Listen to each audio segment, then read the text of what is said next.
Wow, how glamorous. Do all these great things and conquer the world. You work a lot of hours. We've all envisioned our dream job. Prestige, glamour, money, reasonable hours, a chance to help change the world. I'm feeling good. I'm gonna get All in a sleek suit, of course. You can wake up now.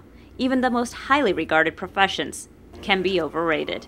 The good is, I think, it's the flexibility, and the ugly is meeting bills. U.S. News contributor and career coach Marty Nemko has come up with the rundown of the most overrated careers, a list he's compiled after conducting more than 2,600 counseling sessions. We all have demands on our time, professionally and personally. We visited a handful of real people on the job. They see us drive nice cars. Some of them say they're satisfied and even love their jobs. But the reality? I think I was very ignorant to realize I thought that somebody else was washing the floors or things like that, and come to find out that, the buck really stops with me. Deli and catering owner Pat Lytle enjoys the freedom of owning a small business, but says you quickly have to learn to wear many hats. How about a hairnet? It's a lot. He stretched very thin. You do everything. I think you're cook and bottle washer and janitorial, housekeeping, prep, cash register, everything. Stretch thin seems to be the consensus with overrated careers. Advertising executive Carrie Hatch loves her job, but then there's the stress and the long hours. And because there are sacrifices, there's no doubt about it. I think I certainly could work out more. I do juggle a family. I have a wife and I have no children, and I'm barely holding on to my wife. But I work insane hours. Architect Peter Hapstack says while his wife's sleeping, he designs buildings.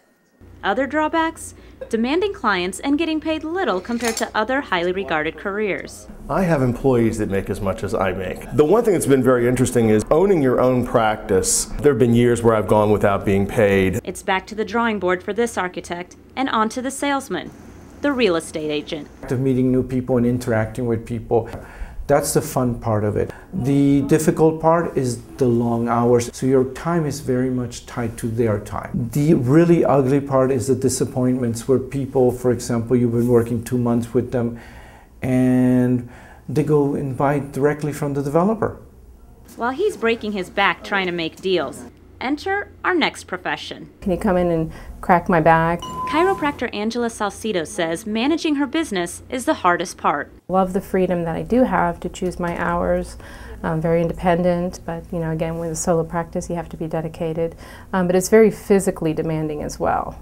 Then there are the doubters. Some people, do say, well, you're not real doctors. Well, we're doctors of chiropractic. And she'll spend the next 20 years paying off over $100,000 of student loans. It's that kind of dedication. For me, I think it's freedom. Passion. It's what I do.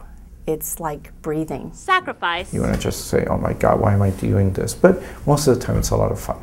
That drives these overrated careers. I am so obsessed by this. Child Parikh, U.S. News and World Report. If you don't have the passion I have, forget it.